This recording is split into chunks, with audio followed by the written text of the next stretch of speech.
Nos acompanha, vamos nos conectando. Boa tarde a você que está aqui no nosso Instagram. Vamos dando início também aqui via Zoom. Vamos começar a nossa catequese deste sábado sobre o 16º domingo do tempo comum. Temos hoje uma belíssima liturgia da palavra. Então vamos nos preparando para esse momento de Deus. Já vamos também saudando os irmãos e irmãs que estão aqui conectados conosco. O Pedrinho, opa, acho que tive aqui um pequeno acidente com a iluminação. Só um instantinho que eu vou ajustar aqui a nossa iluminação. É assim mesmo, a gente está sozinho ainda, período de pandemia. Vamos colocar aqui direitinho a nossa iluminação, reajustar aqui a nossa câmera. Muito bem. Opa! Vamos nos colocar aqui de forma mais adequada. Me parece que agora estamos. Algum ajuste ainda? É assim mesmo, gente. Nós estamos no momento de precisar se ajustar. Perfeito. Vou saudando aqui o Pedrinho, o Luiz Carlos, as pessoas que se conectam conosco aqui na nossa transmissão nesta tarde de sábado, e vamos então começar invocando a presença de Deus, invocando o Espírito Santo sobre nós nesta tarde, para que seja o próprio Espírito Santo a nos conduzir, seja Ele mesmo a catequizar, a orientar, seja Ele mesmo a animar o nosso coração na nossa vida de fé. Em nome do Pai, e do Filho, e do Espírito Santo. Amém. Pai nosso, que estais nos céus, santificado seja o vosso nome, venha a nós o vosso reino, seja feita a vossa vontade, assim na terra como no céu. O pão nosso de cada dia nos dai hoje, perdoai as nossas ofensas, assim como nós perdoamos a quem nos tem ofendido, e não nos deixeis cair em tentação, mas livrai-nos do mal. Amém. Vinde, Espírito Santo, enchei os corações dos vossos fiéis, e acendei neles o fogo do vosso amor. Enviai o vosso Espírito, e tudo será criado, e renovareis a face da terra. Oremos. Ó Deus, que instruístes os corações dos vossos fiéis com a luz do Espírito Santo, fazei que apreciemos retamente todas as coisas, segundo o mesmo Espírito, e gozemos sempre da sua consolação. Por Cristo, Senhor nosso. Amém. Em nome do Pai, do Filho e do Espírito Santo. Então, eu quero saudar aqui a irmã Inês, a Marta, a Rosângela, meu querido amigo Neto, a Clara, que está aqui, você, querido irmão, querida irmã, que acompanha ao vivo ou depois a gravação. Tem uma novidade também sobre as nossas catequeses, é que eu montei um canal no YouTube para colocar esses vídeos. Então você pode acompanhar depois, se quiser ver ou rever, no canal do YouTube, que é o final da nossa catequese. Hoje eu vou deixar aqui nos comentários.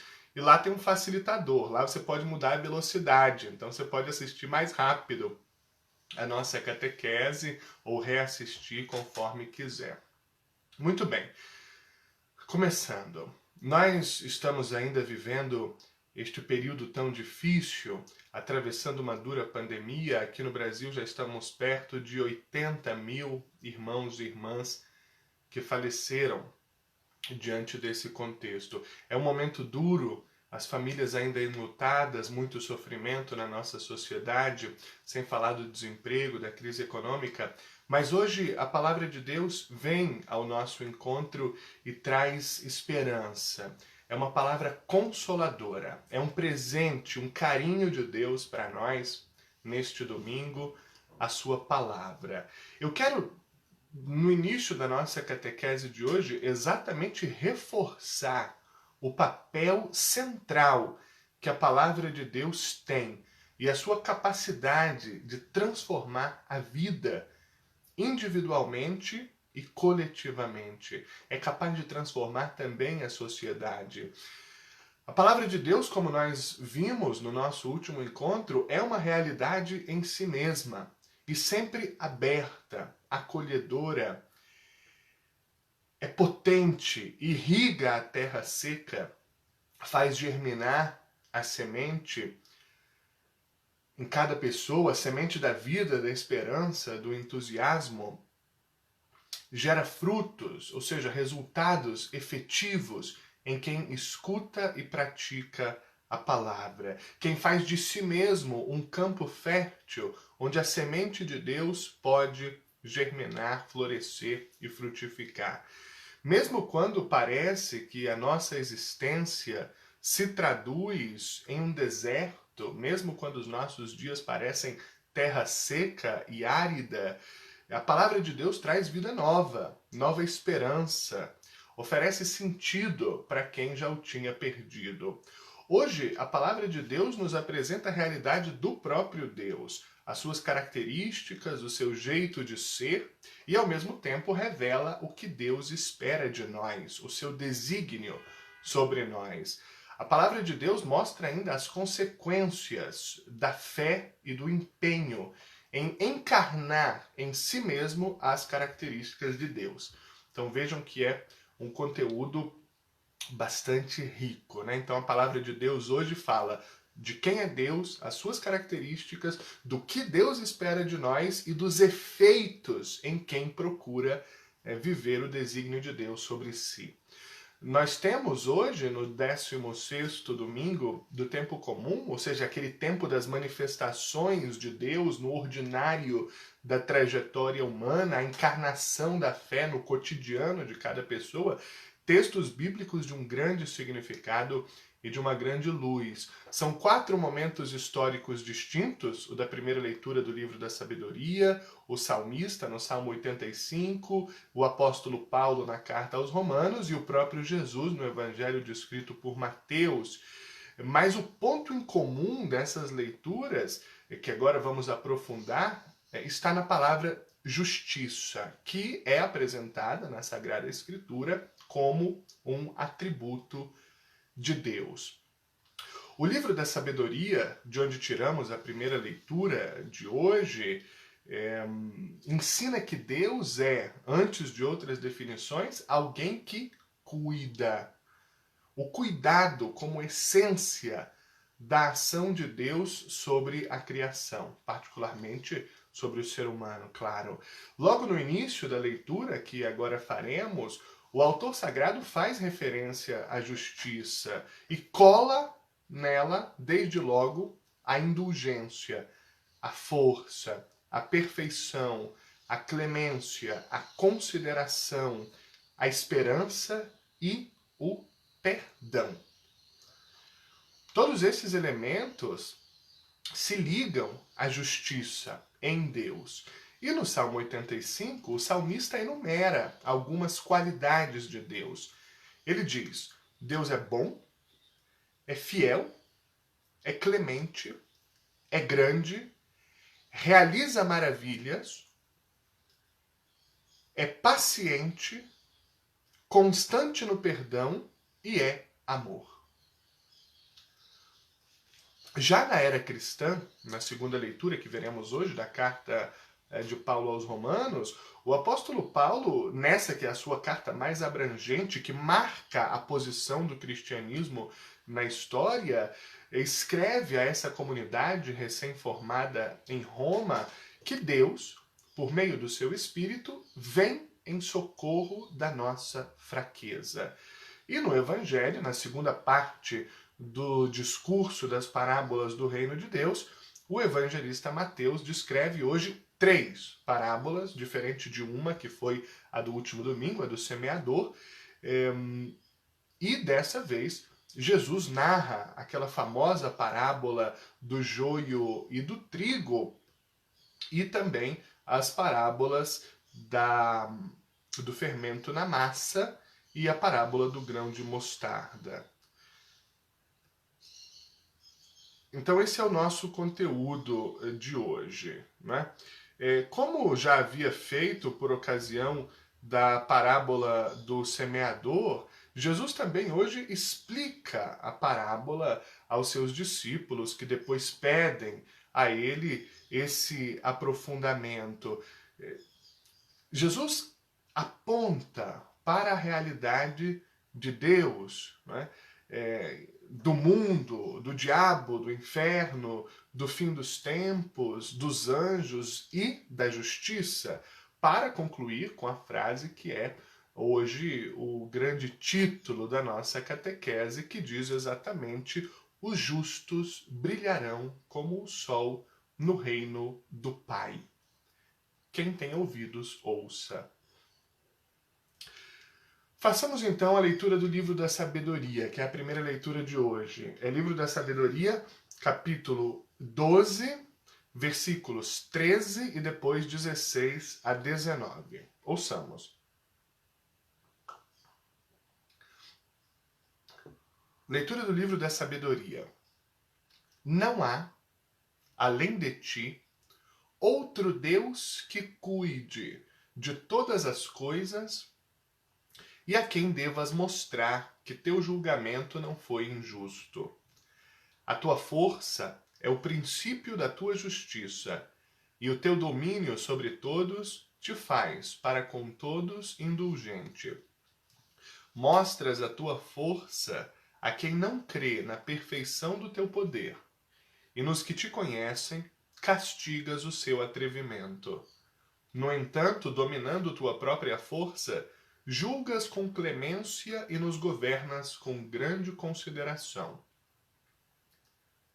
Pois, quando quiseres, está ao teu alcance fazer uso do poder. Assim procedendo, ensinaste ao teu povo que o justo deve ser humano. E a teus filhos deste a confortadora esperança de que concedes o perdão aos pecadores. Palavra do Senhor, graças a Deus. As leituras bíblicas, então, deste domingo, nos convidam a refletir sobre a paciência e a misericórdia de Deus. O trecho que nós acabamos de ler nos fala de um Deus que, apesar da sua força e onipotência, é indulgente e misericordioso para com todos, inclusive aquelas pessoas que praticam o mal. Agindo assim, Deus convida a nós, seus filhos, a termos também um coração misericordioso e indulgente, semelhante ao coração do próprio Deus. Olhemos brevemente o contexto histórico dessa leitura. O livro da sabedoria faz referência à figura de Salomão, que é um rei de Israel considerado o mais sábio dos governantes do mundo na sua época. São frases do rei Salomão, algumas bastante famosas, como: tudo o que a sua mão encontra para fazer, faça-o com o seu coração. É uma bela frase, está no livro do Eclesiastes, capítulo 9, versículo 10. Ou então, quem é sábio procura aprender, mas os tolos estão satisfeitos com a própria ignorância, no livro dos Provérbios 15 e 14. Quando a sabedoria entrar no teu coração e o conhecimento for agradável à tua alma, o bom senso te guardará e a inteligência te conservará. Também Provérbios 2:10. Quem recusar ouvir o grito do pobre, também gritará e não será ouvido. Veja que frase forte de Salomão, lá em Provérbios 21:13. E ainda uma última frase do rei Salomão: melhor é o pouco com justiça do que a abundância dos bens na injustiça. Provérbios 16:8. Salomão, então, é a figura que está por detrás do livro da sabedoria, mas ele não é o autor do livro da sabedoria, ao contrário, esse livro foi escrito séculos depois da morte de Salomão, mas retoma a sua sabedoria como um grande líder político e também de fé no Antigo Testamento. Esse livro da sabedoria foi escrito em Alexandria, no Egito, já muito muito perto do Novo Testamento. É o último livro cronologicamente a ser escrito. Eu digo cronologicamente porque na ordem da Bíblia depois nós temos outros, para terminar em Malaquias, o Antigo Testamento, mas o livro da sabedoria foi escrito já provavelmente em torno de 50 anos apenas antes do nascimento de Jesus, por um judeu cujo nome nós não conhecemos. Mas mesmo não sabendo o seu nome, nós sabemos um pouco da personalidade do autor do livro da sabedoria. É uma pessoa entusiasmada pela fé, que conhecia muito bem a tradição religiosa hebraica, também era um grande conhecedor da história do povo de Deus, uma fé verdadeira em Deus como o Todo-Poderoso, Senhor do Universo, é um defensor do monoteísmo e, por consequência, condena o politeísmo e também manifesta o desprezo aos ídolos, não aceita a frouxidão moral que existia na sua época. Era até uma característica lá dos profetas, essa, como vimos já numa catequese precedente. Uma pessoa que tem orgulho de pertencer ao povo santo e também lembra os feitos de Deus no reino de Israel com orgulho, né? Essa é um pouco a identidade do autor do livro da sabedoria.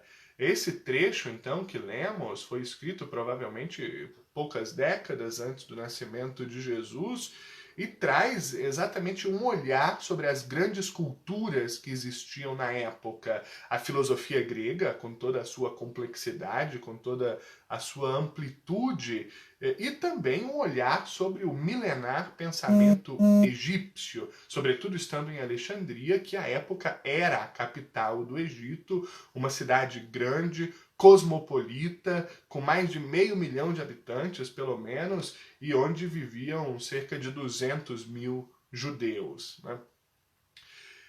O povo ali, o povo de Deus, vivia então nessa época em Alexandria, numa espécie de exílio, muito distante de Jerusalém, sua pátria, então eram estrangeiros, era um povo alheio àquela terra. Uma grande quantidade de escravos existia em Alexandria, alguns deles inclusive eram os judeus, eram os crentes no Senhor.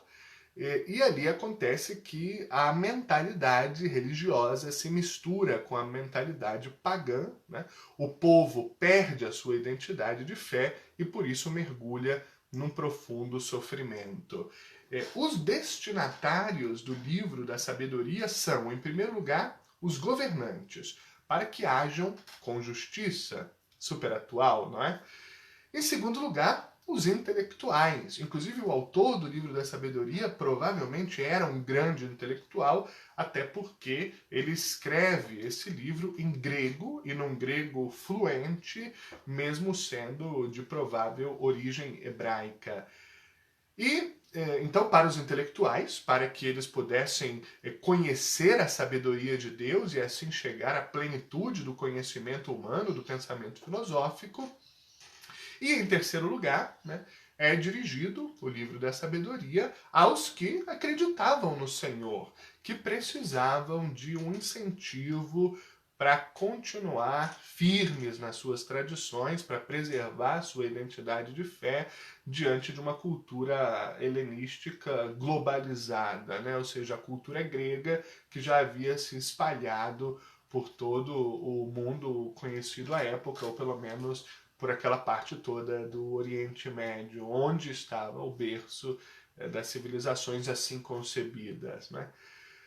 Depois de um convite à justiça, então, no livro da sabedoria, e um louvor à própria sabedoria, como um espírito que surge dos amigos de Deus, da própria sabedoria divina, o autor lembra a ação de Deus na história, o êxodo do Egito, o tempo de Moisés, a conquista de Canaã por Josué, as razões das intervenções de Deus lá no Egito, exatamente para dizer que os castigos, as pragas, não são uma vingança de Deus, mas uma correção para quem se desviou do caminho. Deus não quer nunca a morte, ele quer que o injusto mude a sua conduta e aprenda que só Deus é o Senhor, só Deus é o amigo da vida. E a sabedoria tem muito a ver com essa amizade à própria vida. O livro da sabedoria é um caminho de enculturação da fé na cultura local. Neste caso, a cultura grega e também a própria cultura egípcia em Alexandria, essa cidade, como eu disse, muito cosmopolita. Esse é um sinal forte também para nós, né? A fé, o cristianismo, tem a capacidade extraordinária de se enculturar, ou seja, de se unir à cultura e à história de cada povo e contagiar essa cultura, essa história com a luz de Deus, levando à plenitude essa mesma cultura, essa mesma história. A enculturação é a relação constante entre cristianismo e cultura local. É um diálogo proveitoso entre essas duas realidades. João Paulo II, em 85, no documento chamado Slavorum Apostoli, escreveu que a enculturação é a encarnação do evangelho nas culturas e, ao mesmo tempo, a introdução dessas culturas na vida da igreja. É um duplo movimento dialógico de troca, segundo a qual, como escreveu João Paulo II aos bispos do Quênia, em 1980, uma cultura transformada e regenerada pelo Evangelho produz, por sua própria tradição, expressões originais de vida, de celebração e de pensamento cristão. O livro da sabedoria nos apresenta, então, uma visão mais aberta de Deus, não é? Uma visão misericordiosa de um Deus que não é nacionalista, um Deus que é universal. Né?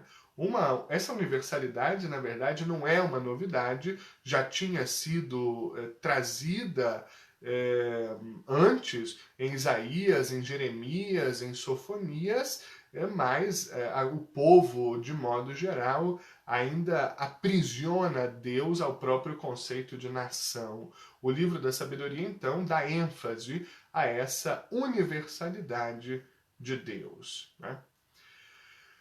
O texto que nós lemos, então, o trecho que nós lemos há pouco, começa afirmando que a sabedoria, ou a soberania, melhor dizendo, de Deus sobre tudo e sobre todos, né, existe, mas por causa da sua própria soberania, Deus é justo e misericordioso. Na verdade, domina sobre os povos com justiça, né, e indulgência. A sua justiça consiste exatamente na sua bondade para com todos, sem discriminação.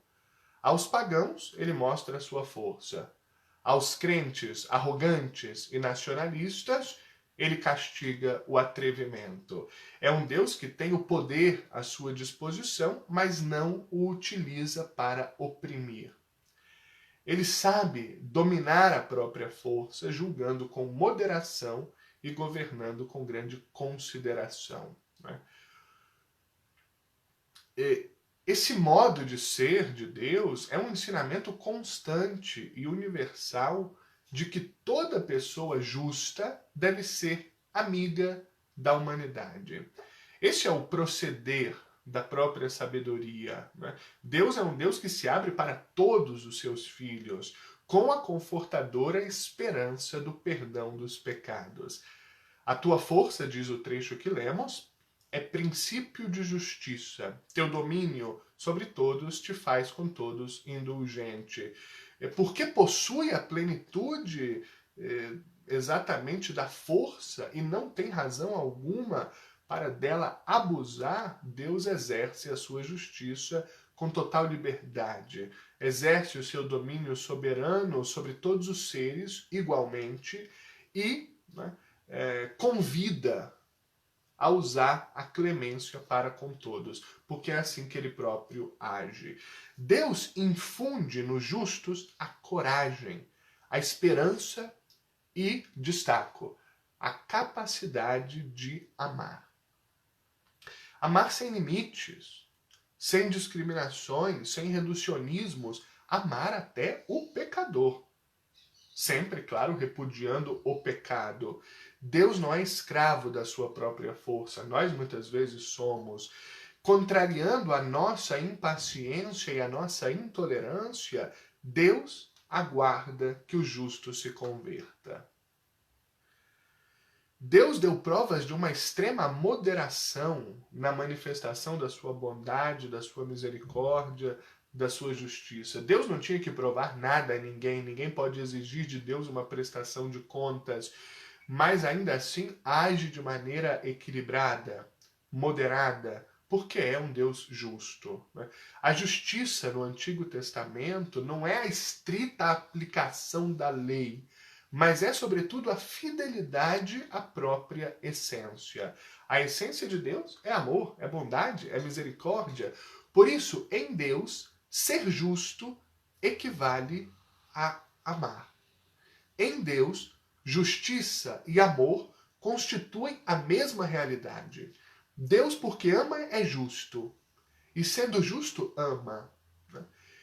A justiça em Deus é essa revelação do amor, é a manifestação da bondade na sua atitude para com os seres humanos.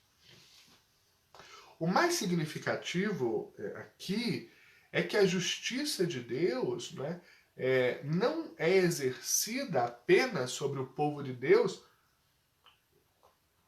mas também sobre aqueles que os profetas chamavam de má estirpe, de maldade congênita, eram termos utilizados, ou seja, todos, não só aqueles de um povo eleito, todos podem receber a salvação de Deus. Todos podem se relacionar com Deus e obter os seus favores. Essa é a universalização da salvação, que não era percebida no Antigo Testamento com força, mas que agora passa a ser. Estamos ainda no Antigo Testamento e no Novo Testamento se revela a partir de Jesus Cristo, essa universalidade da mensagem da salvação. Por outro lado, o autor sagrado do livro da sabedoria vê no comportamento justo de Deus uma lição para Israel. O que Deus ensina ao seu povo? Em primeiro lugar, que não quer a morte do pecador, mas sim que ele viva e se converta. Por isso Deus, assim como que fecha os olhos diante do pecado, para convidar ao arrependimento. Ensina, em segundo lugar, que o justo deve ser amigo dos homens. Isso significa que, se a lógica de Deus é uma lógica de perdão e de misericórdia, aquele que em Deus quer ser justo deve atuar na mesma lógica de perdão e de misericórdia. De tolerância nas relações comunitárias, a bondade e a compreensão não devem ser reservadas apenas para aqueles que são bons, mas também para aqueles que fazem insistentemente o mal. Abro parênteses. Somos capazes de ter essa postura de Deus? De tratar com tolerância e bondade a todos, inclusive aqueles que praticam o mal? Aqui, lógico, não se trata de modo algum de tolerar o mal, muito menos de justificá-lo. Se trata aqui de dar continuamente a oportunidade do arrependimento e da conversão. Deus não quer destruir o pecador. Deus quer a conversão porque ama a todos os que criou, mesmo aqueles que praticam ações erradas. Fiquemos então, querido irmão, querida irmã, com estas importantes lições do livro da sabedoria. Temos um Deus que, mesmo todo-poderoso, fonte de toda a força, de todo o poder, é um Deus do cuidado, da justiça, do perdão, da abertura a todos, da revelação de si mesmo a todos, o Deus da compaixão, o Deus que continuamente oferece a esperança aos que já a perderam e o perdão a quem errou, não importando o tamanho do erro ou do pecado. É também um Deus que não admite da parte dos seus crentes o atrevimento, aqui entendido um pouco como egoísmo, mas sobretudo como tentar o próprio Deus, como colocar o próprio Deus em questão. A segunda leitura também sublinha a bondade e a misericórdia do Senhor. O apóstolo Paulo nos diz que, devido ao nosso egoísmo, muitas vezes não conseguimos enxergar o caminho. Só o Espírito Santo pode nos fazer caminhar corretamente. Façamos então a leitura desse brevíssimo, mas fortíssimo trecho do Novo Testamento. Leitura da carta de São Paulo aos Romanos. É Romanos 8, 2 versículos só, 26 e 27. Irmãos, o Espírito vem em socorro da nossa fraqueza, pois nós não sabemos o que pedir e nem como pedir. É o próprio Espírito que intercede em nosso favor com gemidos inefáveis. E aquele que penetra o íntimo dos corações sabe qual é a intenção do Espírito, pois é sempre segundo Deus que o Espírito intercede em favor dos santos. Palavra do Senhor, graças a Deus. Nós quase nem precisamos comentar. Paulo aqui proclama a palavra e já traz uma explicação dela. Apenas algum aprofundamento. Nós continuamos no capítulo central da carta aos Romanos, sobre a vida no Espírito e pelo Espírito. Ouvimos hoje, então, a intercessão do Espírito em nosso íntimo e a favor da nossa fraqueza. A nossa santificação, a santidade de vida, é realizada ao longo de toda a nossa existência. E ela significa configurar a nossa vida, principalmente a nossa mentalidade e as nossas condutas, ao modo como Cristo viveu, ou seja, fazendo a vontade de Deus. Mas é difícil a gente se ajustar à vontade de Deus.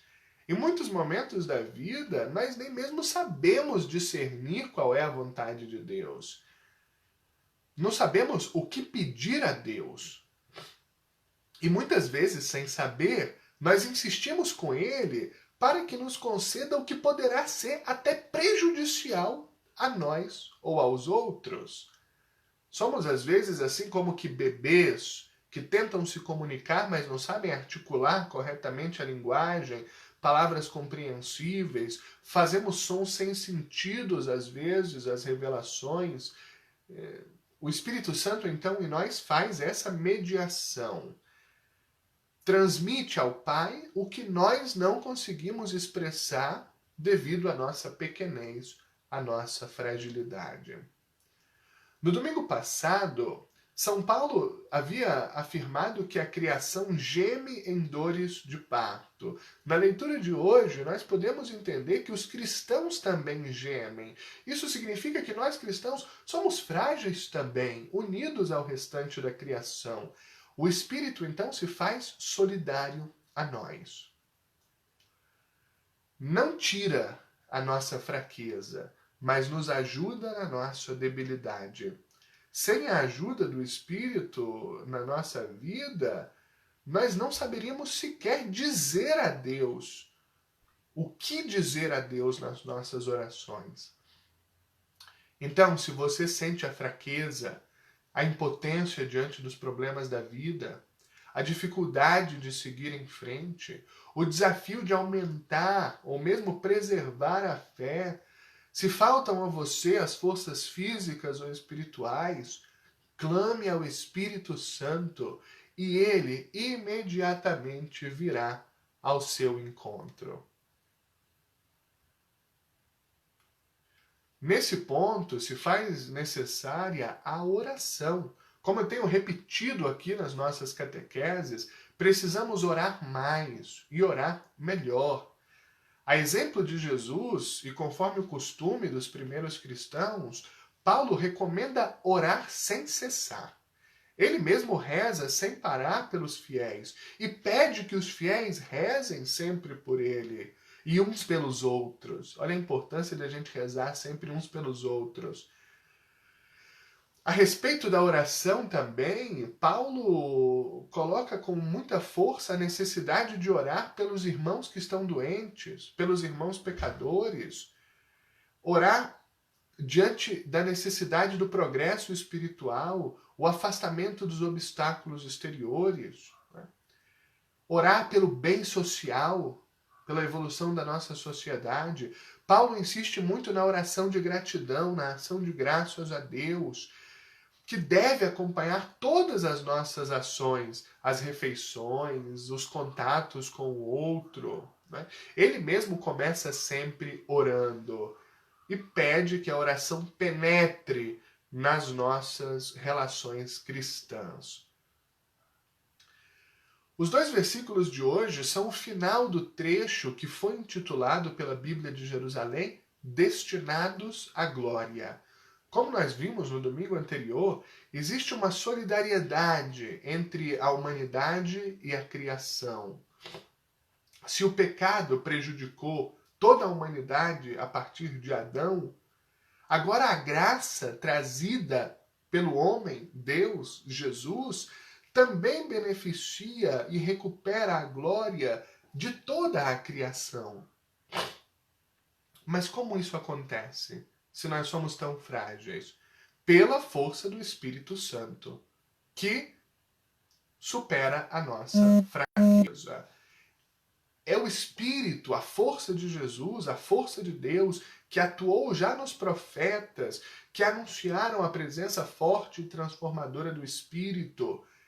Depois também Jesus agiu pela força do Espírito. A comunidade do Antigo Testamento vivia pelo Espírito. O Novo Testamento é a manifestação do Espírito nas comunidades cristãs. Sem uma confiança total e uma entrega ao Espírito Santo, nós ficamos numa situação difícil, porque não sabemos nem o que pedir na oração. Mas abrindo o nosso coração ao Espírito Santo, Ele mesmo intercede por nós. Com essa linguagem poética dos gemidos inefáveis, que são uma maneira que não diz nada do ponto de vista dos vocábulos, mas que revelam o que está no íntimo do coração. O Espírito Santo, então, aproxima o nosso coração do coração do Pai.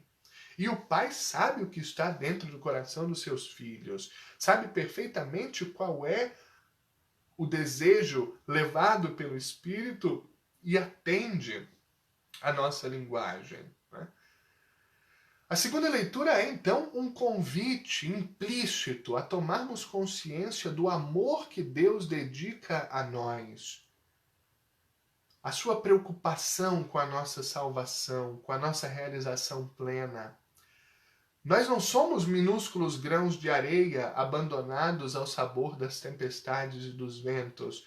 Somos filhos amados de Deus, a quem Ele não desiste de indicar os caminhos da felicidade. Nos momentos de crise, de derrota, de falência, precisamos conservar os nossos olhos fixos nesta certeza: Deus nos ama imensamente.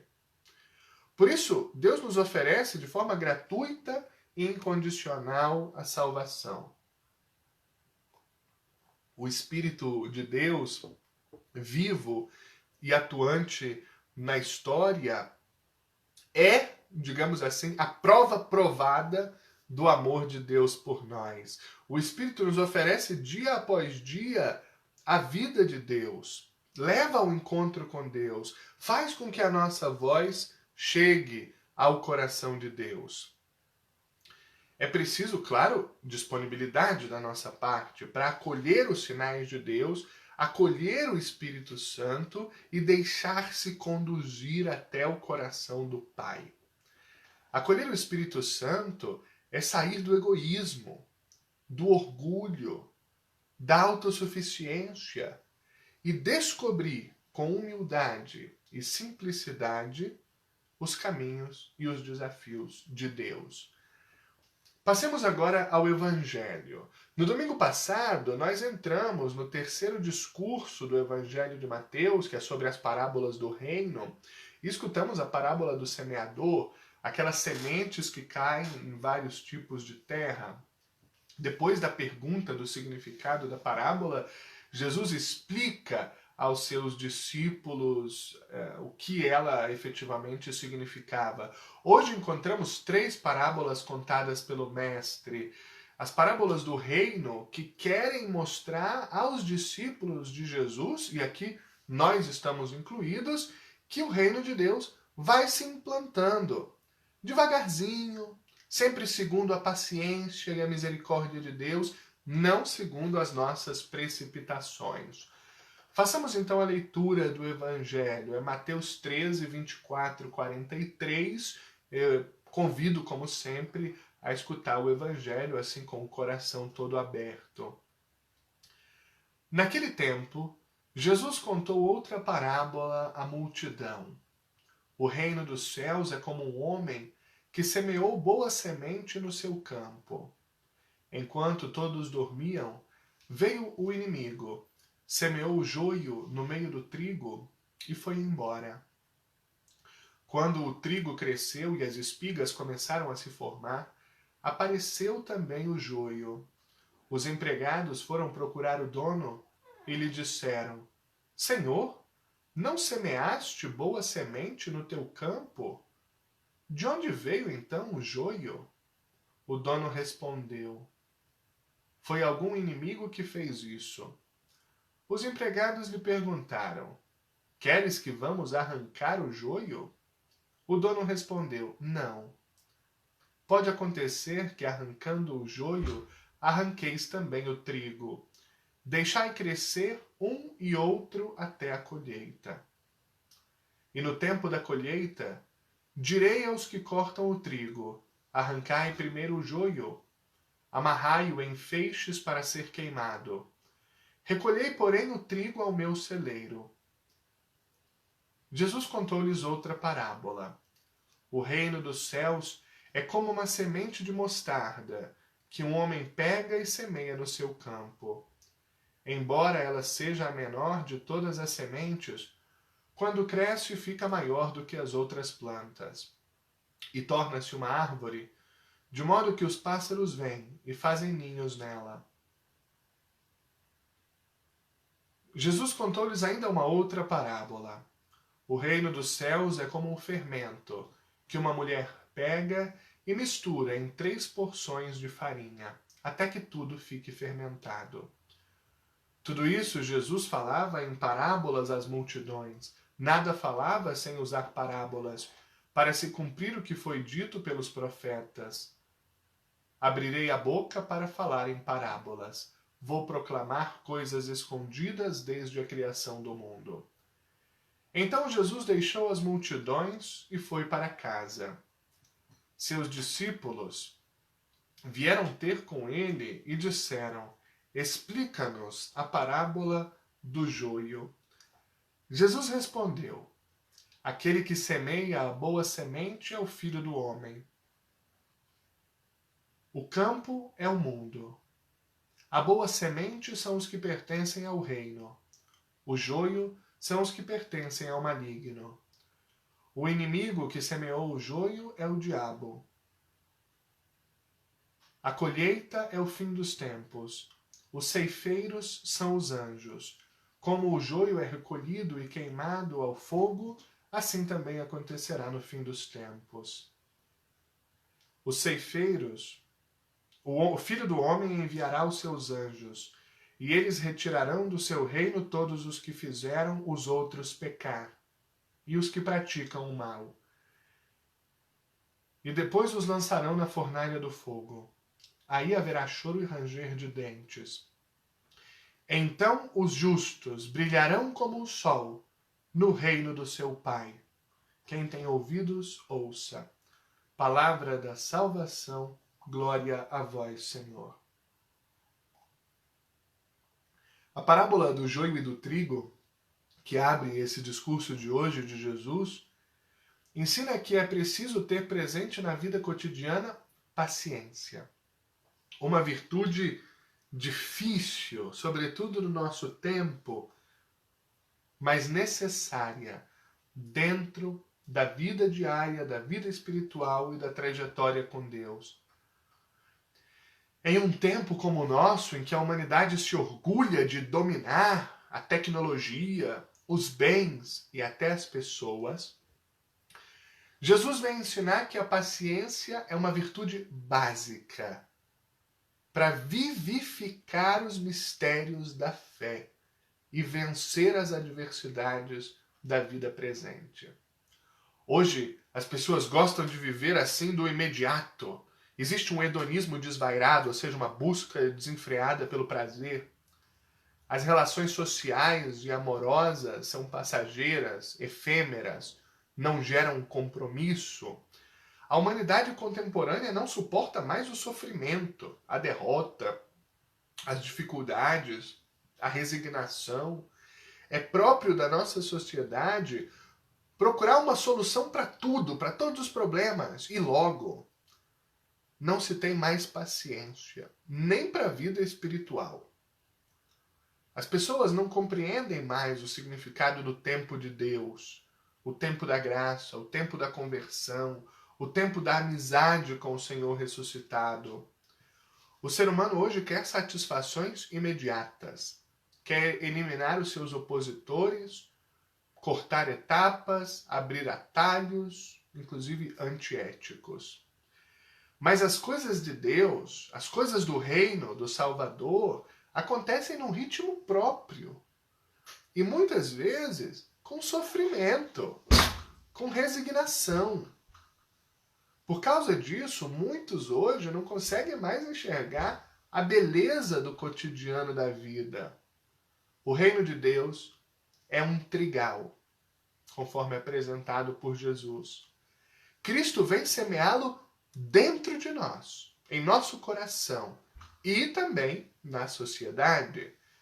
É trigo bom, trigo de amor, de justiça, de verdade, de perdão, de misericórdia. Somos uma comunidade de santos e pecadores. Nesse contexto, todos nós somos convidados para a conversão, começando pelas pequenas coisas até chegar às grandes da vida cotidiana. É na paciência que o Evangelho nos ensina que, com prudência e força de vontade, os homens são convidados a lutar contra o mal, contra o pecado, contra o príncipe das trevas, voltando para o trigal de Deus, pela misericórdia do Pai e pela mediação da Igreja. Nesse trigal de Deus, com o joio, né, existe o convite a rejeitarmos a atitude de rigidez, de intolerância, de incompreensão, de vingança nas nossas relações com os irmãos.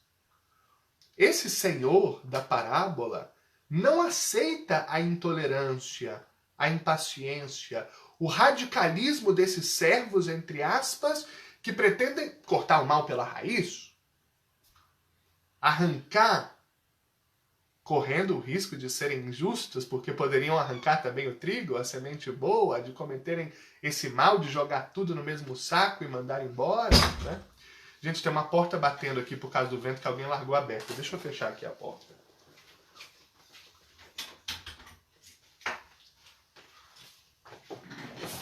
Muito bem. Às vezes, nós somos exatamente assim, como esses que aparecem na parábola. Muito rápidos para julgar, para querer cortar logo, para querer eliminar. Como se tudo fosse assim. A palavra de Deus convida hoje a moderar a nossa dureza, a nossa intolerância, a nossa intransigência e contemplar os irmãos com as suas falhas, com seus defeitos, com as diferenças, com seus comportamentos, inclusive socialmente ou religiosamente incorretos, com olhos benevolentes, pacientes e compreensivos, como são os olhos de Deus. O texto do Evangelho é um questionamento aos que querem fazer justiça com as próprias mãos, implantar o reino à força, e também aos que ficam decepcionados com os resultados. Arrancar o joio, ou seja, usar da violência, mostra a impaciência dos homens. Quais meios usamos para nos relacionar com as pessoas? Eliminamos os outros? Jogamos praga? Nos vingamos? Deus usa de paciência conosco. Confia no ser humano. Mesmo nas questões adversas, como lá na cruz, Pai, perdoa-lhes. No coração de cada um de nós, há muito de trigo e muito de joio. Há paciência e há intolerância. O joio é o pecado, a inclinação ao mal, a desunião, a fofoca, a raiva, a falsidade, a promiscuidade, a degeneração, a falta de aprofundamento da fé. Diante do mal, o que nós podemos fazer? Plantar mais trigo, multiplicar o bem, reforçar os valores, a amizade, a generosidade, o respeito, a alegria, o perdão, o prazer em servir. Nesse caminho, contamos com o Espírito Santo. Ele vem socorrer a nossa fraqueza, como lemos há pouco. O texto do Evangelho nos diz também que nós devemos ser grãos de mostarda. Devemos ser fermento. Fermento só funciona na massa. Devemos nos misturar, ir ao encontro do outro com um amor misericordioso, porque o amor tem um poder revolucionário e transformador. Lembremos sempre que Deus veio ao nosso encontro. Ele nos amou primeiro.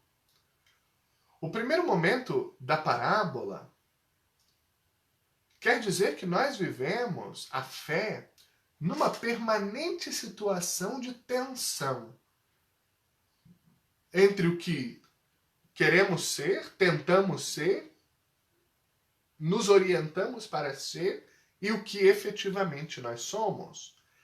É como uma planta ruim que cresce junto com o trigo. A erva daninha, o joio, e a erva nutritiva, o trigo, são muito parecidas, não se distinguem no início da plantação. Na vida, nós estamos sempre cercados de adversidades que se contrapõem à nossa fé. O reino de Deus sofre contínuas oposições e deve crescer ao lado do mal, organizado. O mal é forte. Mas aí vem o segundo momento da parábola. Mais forte deve ser o cristão. Mais forte deve crescer o cristão, a fé do cristão, a atitude do cristão. A oposição do mal, da mentira, força a consciência cristã a ser mais forte. Para que o cristão tenha dentro de si esse apelo do fermento que se mistura à massa sem fazer barulho, sem aparecer, mas que a modifica, a faz crescer, a torna saborosa. O reino de Deus é missão de todos nós que cremos. Cada pequeno gesto de amor nosso é fermento na massa. Cada ato de amor nosso vem espalhar essa luta do bem, a vitória do bem. Esse é o terceiro momento da parábola. Como assim? Né? É que devemos levar em conta a força do reino, que não depende de nós apenas, depende, claro, da nossa adesão, do nosso empenho, mas é graça de Deus, é fruto de Deus. Né? Tudo depende dessa força que Deus continuamente nos dá. Temos entre nós uma pequena semente que gera árvores imensas. Aí nasce uma outra pergunta. Qual é a atitude que podemos ter diante dessa planta nociva que cresce junto, em meio à nossa própria comunidade de fé, nossa vida espiritual? Jesus diz que é com paciência que devemos esperar a hora da colheita. Aí essas forças serão separadas. Em outro momento, Jesus já tinha insinuado que nós não somos os juízes. O juiz divino é o dono da messe. Somos apenas os cultivadores. Tratar tudo com humanidade é condição necessária para o crescimento do reino de Deus no mundo. Mais uma lição que nós fomos forçados a aprender nestes tempos de pandemia.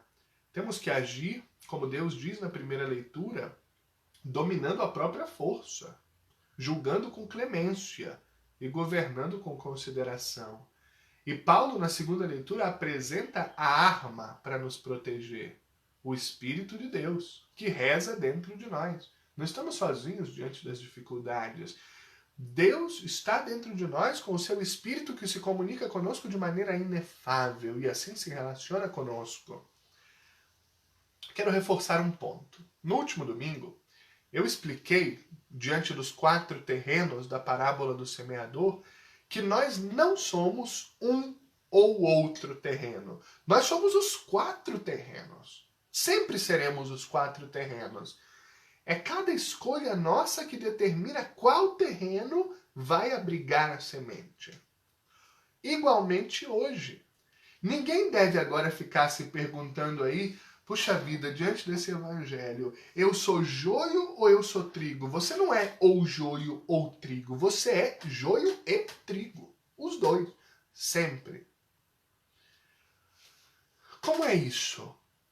Cada vez que nós escolhemos amar a Deus e amar ao próximo, que próximo? Qualquer próximo, todos os próximos, o próximo mais próximo, o próximo de perto e de longe. Cada vez que nós decidimos amar, somos o terreno fértil do domingo passado. Somos o joio que cresce deste domingo. Cada vez que nós decidimos não amar, somos a terra rasa, que seca e mata a semente de Deus em nós. Somos o joio, que cresce venenoso e depois não serve mais para nada, a não ser para atrapalhar os outros. Se amamos verdadeiramente, floresce o trigo, que multiplica a fartura, alimenta a vida, proporciona o crescimento, a alegria, o sentido da vida, a união com Deus. Se não amamos, somos o joio, que aparentemente tem até a beleza do trigo, mas é nocivo, é venenoso, faz mal. Se alguém não está muito familiarizado com essas duas espécies, uma rapidíssima explicação. O trigo é um grão, um alimento básico, cultivado em todos os lugares do mundo e em toda a história humana, que gera o pão, a massa, a cerveja. É um dos alimentos mais importantes de toda a história humana. O joio é uma planta visualmente muito parecida com o trigo, que cresce na mesma terra, no mesmo clima, na mesma velocidade. Só que o joio tem um fungo que produz uma toxina nociva ao ser humano e prejudica também o desenvolvimento do trigo. Só que os dois crescem iguais até o momento que geram seus frutos. O trigo gera fruto bom, o joio gera um fruto nocivo. É por isso que na leitura do Evangelho, o que Mateus conta que Jesus falou na parábola? Quando surgiram as espigas, é que eles perceberam que era joio. Na parábola do trigo e do joio, nós encontramos duas atitudes. De um lado, a impaciência dos homens que querem a destruição. Queres que arranquemos o joio? Por outro lado, a paciência de Deus, deixai crescer. Certamente que muitos de nós gostariam que Deus se mostrasse assim mais forte, mais rápido, que vencesse imediatamente o mal, fizesse o bem prosperar sozinho, tornando o mundo melhor. Muitas vezes nós sofremos com essa paciência de Deus, mas nós nos esquecemos de que nós é que precisamos dessa paciência de Deus. Que nós erramos, que muitas vezes nós somos o joio, não o trigo, e por isso Deus diz, deixai crescer. Nós precisamos sempre do perdão e da misericórdia de Deus. Jesus compara, na sua explicação, o reino dos céus a um campo de trigo e nos leva a compreender que dentro de nós foi semeada uma semente, pequena e escondida. que, no entanto, possui uma força vital permanente. Mesmo com os eventuais obstáculos, a semente vai se desenvolver, o fruto vai amadurecer. Para quem me acompanha no Instagram, a transmissão vai ser cortada em 10 segundos. Eu reinicio para fazermos a nossa conclusão. Já vou concluir.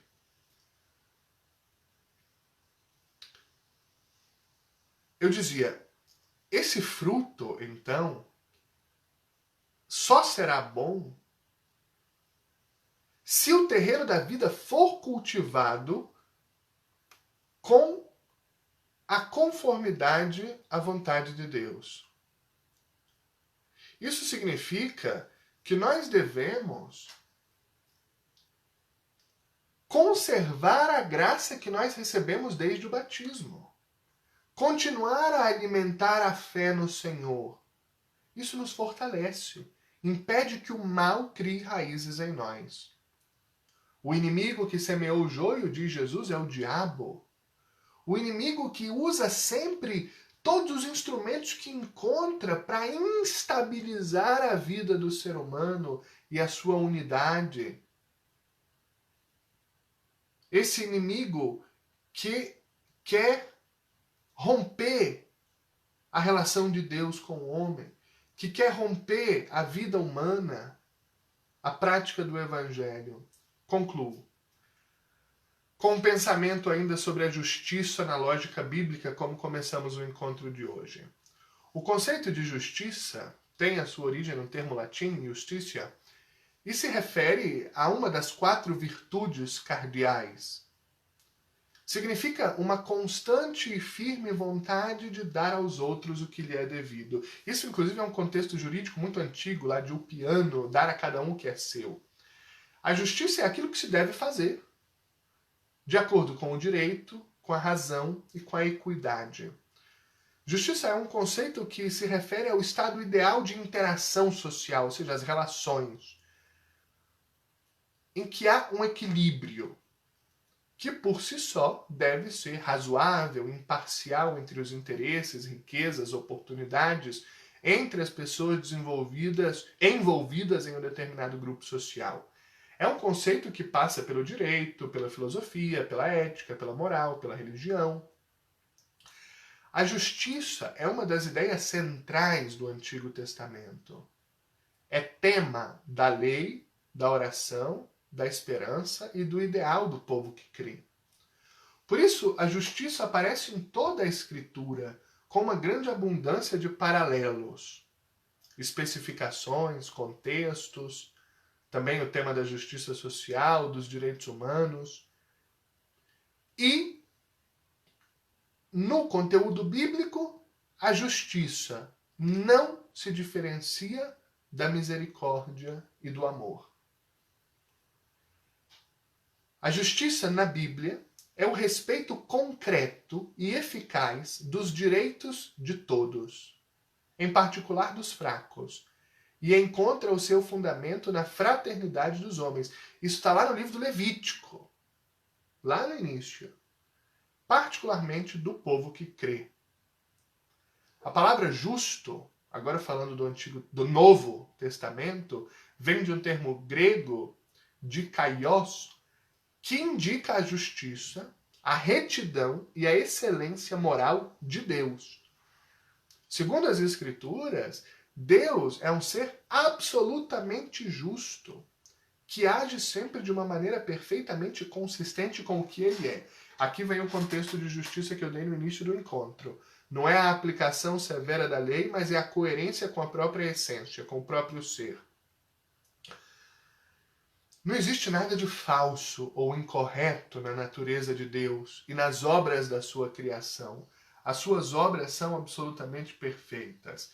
A Bíblia define a justiça como a qualidade que leva os cristãos a agirem corretamente, de acordo com os mandamentos de Deus. Portanto, é dever de todo cristão buscar a justiça de Deus em primeiro lugar, exercer a justiça com os seus semelhantes. Jesus deixou muito claro que os relacionamentos humanos devem ser regulados pelo amor. que nasce do coração de quem se deixou encontrar por Deus. Ser justo, praticar a justiça no dia a dia do cristão, traz a recompensa nos relacionamentos sociais, profissionais, familiares e principalmente espirituais. Termino. Para que nós possamos transformar o joio da nossa vida em trigo, devemos ser como aquela semente de mostarda, pequena, que se reconhece insignificante, mas que cresce, até oferecer aos outros a generosidade de fazerem nela os seus ninhos. Devemos ser esse fermento que atua na massa, que é o mundo que vivemos. O fermento é também a figura de cada um de nós. Vivendo no meio do mundo, devemos conquistar com o nosso exemplo mais almas para Deus. O joio e o trigo estão presentes em toda parte. Frequentemente, deparamos com o joio da desunião, da inveja, das fofocas. Fiquemos atentos, porque, como eu disse, dentro de nós estão o joio e o trigo. Que o Senhor faça de nós trigo e que nós nos deixemos transformar sempre mais em trigo. Trigo do amor, trigo da dedicação, trigo da colaboração. Que seja afastado de nós o joio do ódio, da discórdia, da polarização. Precisamos saber valorizar a semente do trigo presente no coração nosso e de cada pessoa, do outro. Cultivá-la em nós e no outro, com paciência e com amor. Respeitar o processo de amadurecimento de cada pessoa, sendo paciente e misericordioso. A palavra de Deus nos convida a não perder a força, nem a esperança. E assim, como prometeu Jesus, nós seremos os justos que brilharão como o sol no reino do Pai. Amém. Em nome do Pai, do Filho e do Espírito Santo. Amém. Vamos concluir com a oração que começamos, a oração comum dos filhos de Deus. Pai nosso, que estais nos céus, santificado seja o vosso nome. Venha a nós o vosso reino. Seja feita a vossa vontade, assim na terra como no céu. O pão nosso de cada dia nos dai hoje. Perdoai as nossas ofensas, assim como nós perdoamos a quem nos tem ofendido. E não nos deixeis cair em tentação, mas livrai-nos do mal. Amém. Em nome do Pai, do Filho e do Espírito Santo. Amém. Muito obrigado a você que esteve até agora conosco, ao Luiz Carlos, à irmã Inês, à Marta, a Margorete, a Rosângela, meu querido catequista Marcos Raimundo, aqui também no Instagram, bastante gente, a Gabi, a Edna, o Juliano, Luiz Orlando, Clara, outras pessoas que foram passando aqui pela nossa transmissão, Cláudio Viveiros aqui pelo nosso Zoom. Eu comuniquei no início que eu abri um canal do YouTube para colocar os vídeos dessas catequeses, você pode ver ou rever lá. Assim que eu terminar, vou colocar aqui nos comentários o endereço do canal no YouTube e lá, como eu disse, tem uma facilidade. Você pode botar uma velocidade mais rápida. Então a catequese fica mais curtinha, você pode também ter mais agilidade na questão do tempo e pode ir e voltar quantas vezes quiser. Até o próximo sábado, então, às 3h30 da tarde, na nossa próxima catequese. Bom domingo, participe da missa, ou presencialmente, ou aí da sua casa. Faça a sua meditação, escute a palavra, deixe que ela encontre espaço na sua vida, no seu coração. Tchau!